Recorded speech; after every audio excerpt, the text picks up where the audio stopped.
Hello everybody. Welcome back for another video. Hope you're all doing well and that you're all having an absolutely fantastic day. Ledger currently has gift cards, which would be a perfect gift for that broke person in your life who you are trying to get into the cryptocurrency market, as well as a bunch of brand new limited editions on their website. They have the Pudgy Penguins X Ledger Flex bundle, as well as the Pudgy Penguins X Ledger Protective Case, as well as a Monopoly bundle. While I do not work for Ledger, I am an affiliate, and I do have an affiliate link in the description below for those of you looking to keep your cryptocurrency safe. And without any further ado, let's jump right into it. Yeah, you know, we always have a bunch of weird news, but I fear for the market as the news feels like it's getting weirder. In what might actually be completely unsurprising news to many of you, Charles Hoskinson is back in the news, which is, you know, I mean, it's weird to me because we had a couple of years where Charles Hoskinson was just saying stuff on Twitter, and it was different. But for some reason, within the last couple of months, he's become exceptionally bullish on crypto and on the market, and is now talking more in favor of other coins, which was also not a thing for a very long time. We recently heard from Charles Hoskinson about, how amazing XRP was, how he loves Ripple, how they're trying to build, they want XRP the Ripple stable coin minted on the Cardano blockchain. They're trying to become a layer 2 solution for Bitcoin. There was something else recently. I don't remember what it was. It was some other, he had a price prediction for this year for Cardano between $5 to $10, but there was something else, even more recent, that he was just saying. Anywho, Charles Hoskinson is once again back in the news. The founder of Cardano made statements that apparently resonated in the cryptocurrency world, claiming that technology giants are showing increasing interest in cryptocurrencies.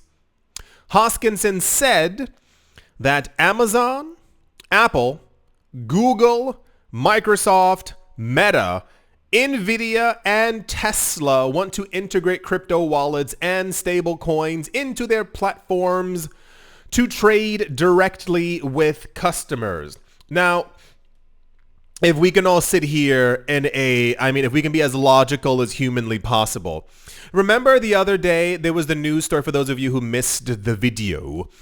There was a video where every news platform had announced that Brown University, an Ivy League institution, had for the first time ever, and was the first university within the US of A who bought some Bitcoin. And everyone was like, yes. And I even showed you the headlines. They were all reporting, this is the first time that this has ever happened, ever, I promise.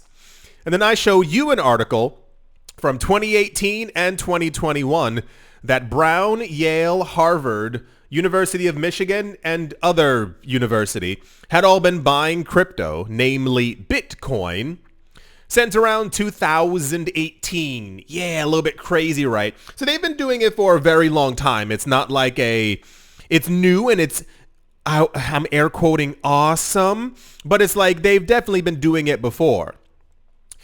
We, me, you, us, we, in our little corner of the ecosystem, we had news years ago that Amazon, Google, and Microsoft were already actively into crypto. Do you know who Microsoft is also partnered with? I mean, anyway, the point is Microsoft is also a member of the Enterprise Ethereum Alliance, Weird, right? No, not at all, because they know what crypto is and they've been in this for a very long time. I will say lightly, it is weird to assume that I'm into crypto, you're into crypto, that the US is buying Bitcoin, other states are mining and using crypto. Microsoft and JP Morgan Chase are members of the Enterprise Ethereum Alliance, etc., etc. To sit here and think that these companies are like, what do we do? How do we buy some? No, they probably have such an enormous amount of crypto that it would probably make our heads spin, because that's what happens when you have like really big money. As far as the actual integrations, we also know that was planned as well. For those of you who were not here, that was planned at the end of 2019 and 2020. Do you remember when Facebook was trying to make their own coin and we saw that gigantic wheel of companies? I really have to make a thing so I can show all of you in one video, with all the companies who were there, like talking about they were getting into crypto. But then Coco Roro happened and everything kind of disappeared, at least for a couple of years. We've had news and speculation for a long time that they've been trying to integrate crypto and make crypto wallets and also stable coins on all of them, onto their platform as an actual means of payment. We got news back in 2019 that it was actually Amazon and Apple who were apparently farthest ahead trying to make their own stable coins. We call them stable coins now. Back then it was simply they were trying to make their own coin, if you will. But that was struck down faster than lightning when Facebook announced that they were trying to become the largest bank in the world overnight through their Librum, blah, blah, blah, blah, whatever the thing was called, their coin that they made. So a lot of times announcing things like this is a little weird to me, because it's kind of like, oh, did you hear that BlackRock is thinking about Bitcoin? And I mean like in May 2025, when we've had that news since 2018. So I don't know. According to Hoskinson, this vision, wow, aims to reach 3 billion customers without the need for banks or exchange systems. But that doesn't make any sense, because the exchange system is the actual cryptocurrency blockchain. The problem is that they just simply want stuff to go through their systems. You see how like we're going backwards in crypto? The point of Bitcoin, the point of Ethereum, and I lightly say the point of XRP, because the original point of XRP was to actually work with banks and the banking system to basically allow them to use crypto. But a bunch of other coins, Litecoin, the magic of them is that we don't need to send payments through Apple's system or through Amazon's system, that we don't have to send it to Visa's website to validate our transactions. They're doing this because they understand that A, crypto's the future, not to sound too cheesy, but that's basically what it is. And B, because they want the transaction fees. They'll use the idea of like, no, anti-money laundering, know your customer as the thing, but they basically have realized, if you missed it, Tether transacts trillions of dollars. You can Google it. Trillions of dollars worth of their stable coin on a yearly basis. These companies realize even if your fees are half of a cent, it adds up really quick. That's why we keep on getting news, in case you weren't here, where the people from Tether, every quarter, they use 15% of their profits to buy Bitcoin. We just heard, for those of you who missed it, Tether, the company, has over 100,000 Bitcoin. You know how they got there? Just from 15% of their profits being used to buy Bitcoin. Not 100%, only 15% got them to 100,000 Bitcoin. See, these other companies are going to try and release their own stablecoin. What I wish would happen is that people would stop falling over billionaires and stop falling over these companies as if they're the greatest things in the entire world. And remember that we don't need them. And that B, if they make a system that basically says like, hey, you can use this, you can pay for this, but you got to send it to us first. You got to so and so and so, which then opens up all of your transaction history to these companies because they just want your data. Understand that transaction history is also something that companies are like your transaction history. They also plan on selling it from crypto as well. They already sell your transaction history. Whatever you're buying online, you know how like every time you go to a website and it says like, hey, want some cookies, bro? And I know a lot of people who are like, I don't care. Yes, they're taking all of your data and that data is then being sold to other companies. This is how you get targeted ads. We don't need banks. The idea of these companies having the know-how and the fortitude and the vision to allow us to no longer need banks is nonsense. These companies are worth more than banks. Have you ever seen, if you look at how much Apple is worth compared to other countries, if Apple, the company, was its own country, it would be about 15 countries worth of like actual GDP. It's not a joke. Like they're insanely wealthy. So the idea of constantly giving back power to the people who ruined our markets in 2008, 2009 is really gross. But I think at this point in the stage of crypto stuff, I think most of it is so far gone. This is why years ago you used to hear a lot of people from Coinbase and other cryptocurrency exchanges and other people who made coins. We don't need these companies. We don't need these institutions. Fudge them. We can do this ourselves. And it's kind of weird that in the last 3 years, they're all like, no, guys, we need them. They're the greatest thing. They are the vision. And it's like, okie dokie. Hoskinson, who also made a prediction about the future of Bitcoin. I mean, this is as mid and basic as it can get, but okay. He said, and I quote, I predict a Bitcoin of 250,000 US dollars. I hope I am wrong on the upside and argue that a strong bull market is on the way. Hoskinson, who said that they will directly intervene in the regulations in Washington, said, and I once again quote, I will go there personally. We will make some bills and then the regulation will be completed, end quote. You know, as I said this before in a bunch of other videos, I think the heart is there. Like I think there's like a good intent, but also like I don't think you're specifically going to Washington and changing anyone's minds. I mean, unless you're like bribing them, because that's the way that things usually go. And we've heard a lot as of late, in case you have missed it, nearly, and I think they're choosing it as like a safe spot. Every single analyst, every single one, is now jumping on the 250K bandwagon for Bitcoin. We have heard twice. One from Samson Mao, who foresees a $500,000 Bitcoin this year. And whatchamajaggers. And, oh gosh, Adam Back, who runs Streamblock, whatever. He said $500,000 to $1 million Bitcoin in 2025. Everyone else is basically saying now, yeah, 250.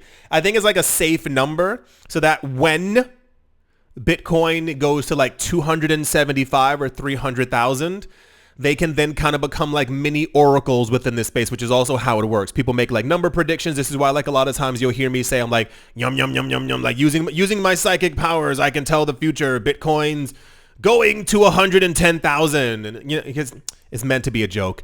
Anyway, that's the popular Charles Hoskinson news. Like you know, I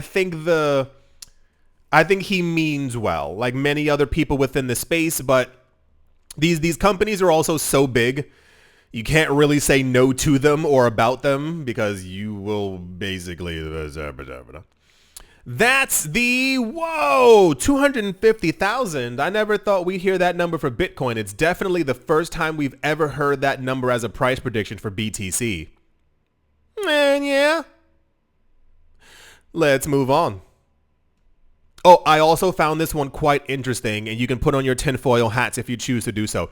This is an article from Forbes. I was perusing around. An article from Forbes, for those of you not looking. It says, what is an XRP spot ETF? Yes, for those of you who might have missed it, there are and have been rumors for the better half of like 6 months, easy, that apparently, allegedly, maybe-tastically, BlackRock is going to start filing for an XRP ETF soon. The idea has been that the lawsuit Ripple versus SEC had to end, and then we'd start getting like real institutional support, blah, blah, blah, blah, blah, blah, blah. So I saw this floating around, and I always have this idea, personally, I always have this idea.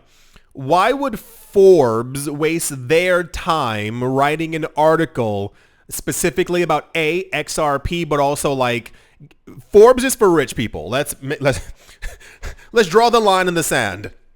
Forbes is not for your everyday average worker. I think we all know that. Writing an article like this is meant to, in essence, educate people who are like thinking about getting into crypto, a lot of rich people who are like, I don't really know what to do, and they're more comfortable with the idea of an ETF. I think something is brewing. First of all, second of all, 17th of all, we currently have almost 20 different XRP, ETF, SEC applications. Almost 20. They are nearing due, many of them. We heard before, towards the end of May and throughout June, these things are going to be on the SEC's desks, because it's more than one desk because there's 20 of them. And therefore, we would soon be getting one as well. And this is what I think has been a lot of the momentum in price recently. And I'll listen, it's not, first of all, A, not financial advice, and it never was going to be. B, I'm going to tell you about the past and what I think is currently happening. From the standpoint of, you saw how like we were like going sideways and like down slightly in prices months ago? That was definitely, obviously, a reaccumulation period where basically rich people are realizing that something big is going to happen, and they kept the prices down as much as they could, making things go sideways so that they could buy more. But there's always a second point, and we, us, me, you, we don't find out about this until months later. May, June, July, August, September. I'm going to say September or October is when we're probably going to get some kind of news about this. What usually ends up happening is coin prices at some point end up going up. Got it. Fantastic.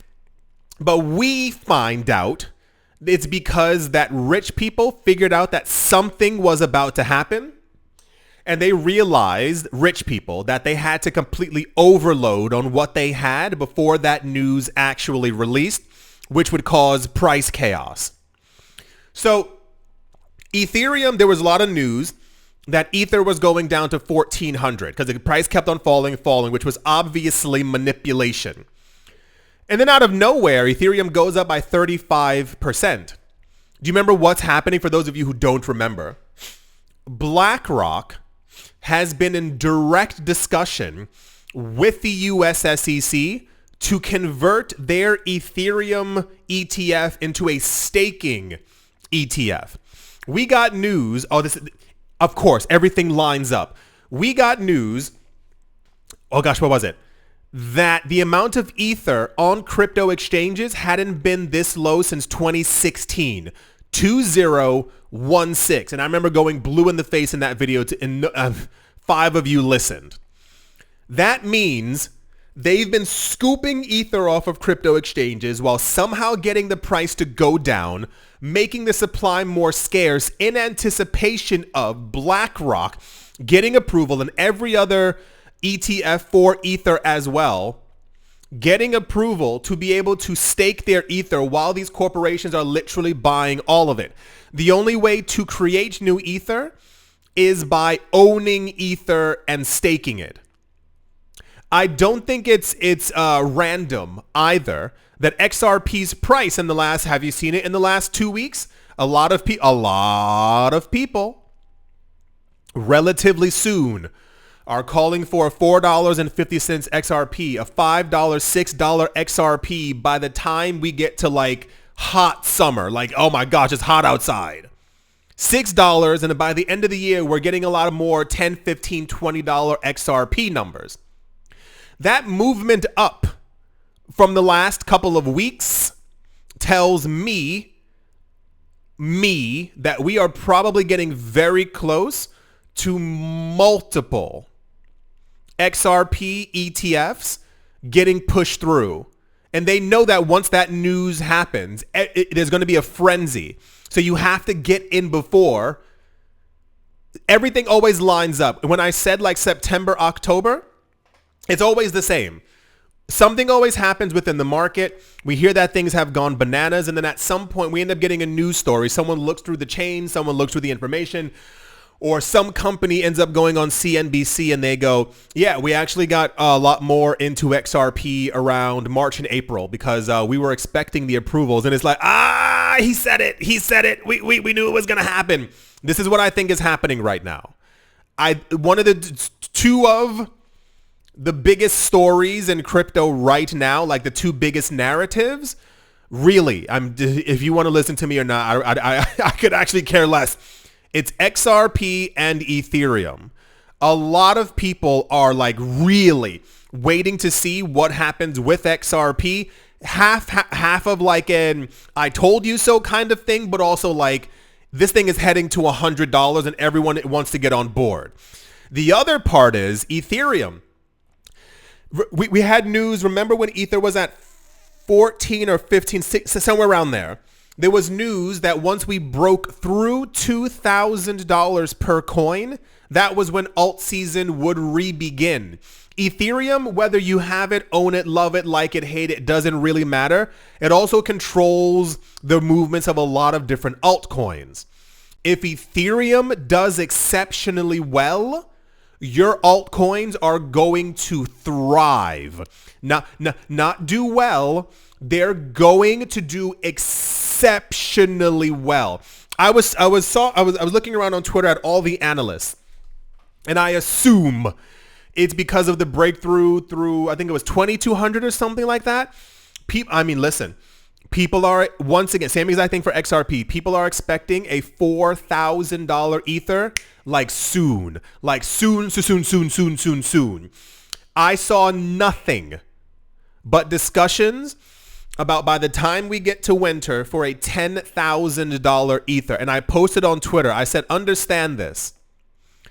If Ether does a solid 5x from this point, a solid easy 5x, Cardano's going to 15. Like it's going to $15. There's no real discussion. XRP is going to 20.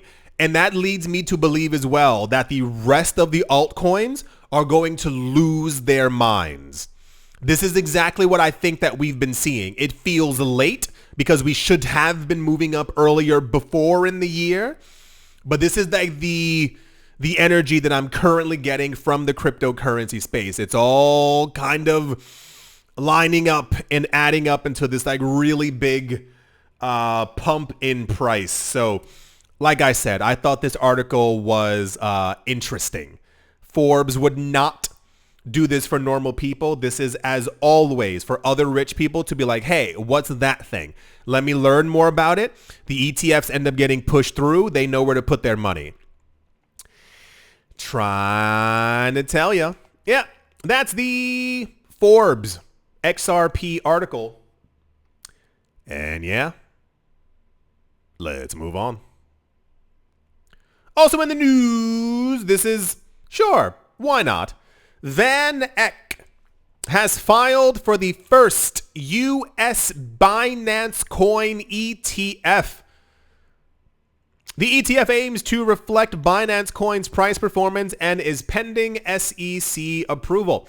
Binance Coin is still a juggernaut. A lot of people don't know about it. A lot of people are brand new to this space, and I say new within the last 2 years.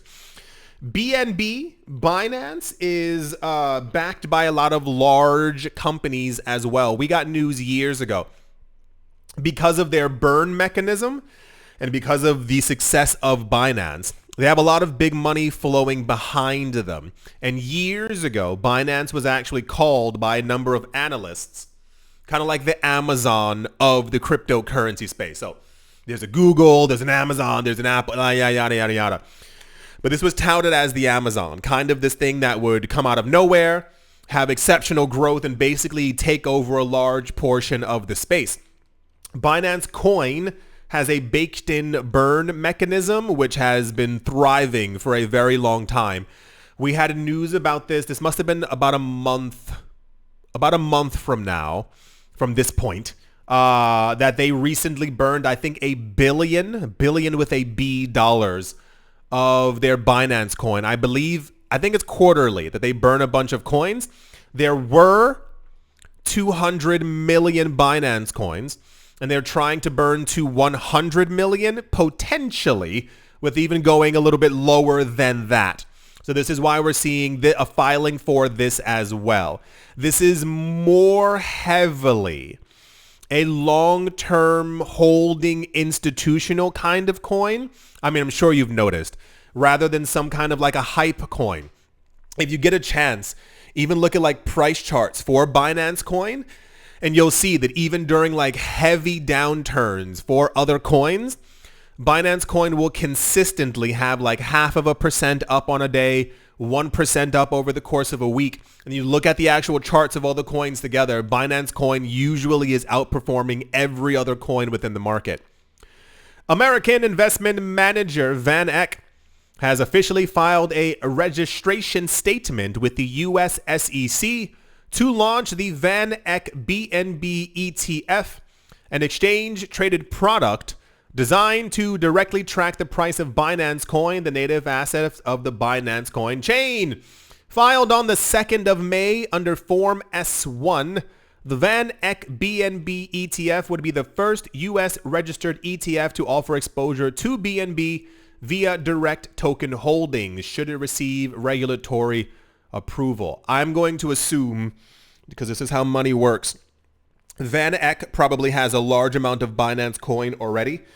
They probably were able to scoop this up years ago. Binance Coin used to be 50 cents. Isn't it several $100s now? It used to be really dust. And I think a lot of institutions took notice, and Van Eck is logically probably one of them. They're not filing this because they want to have fun or because they want other people to buy this. No, they probably have a huge portion themselves. Yeah. Relatively popular news, which I was also kind of shocked about because I was, not many people care about Binance, or rather not many retail investors care about Binance Coin, but the coin is probably going to several $1,000s in the future as long as Binance remains around. Yeah, I think that's going to do it for this video. How's everyone doing? How's everyone been? What's new? How's life? How's the market treating you? We had a bunch of weird months, but all that kind of stuff seems to... What was that? What did I just lean over? I was like... I don't know what that was. A whole bunch of stuff just popped up and I was like, hello? Anywho, yeah. I do hope that you've all enjoyed.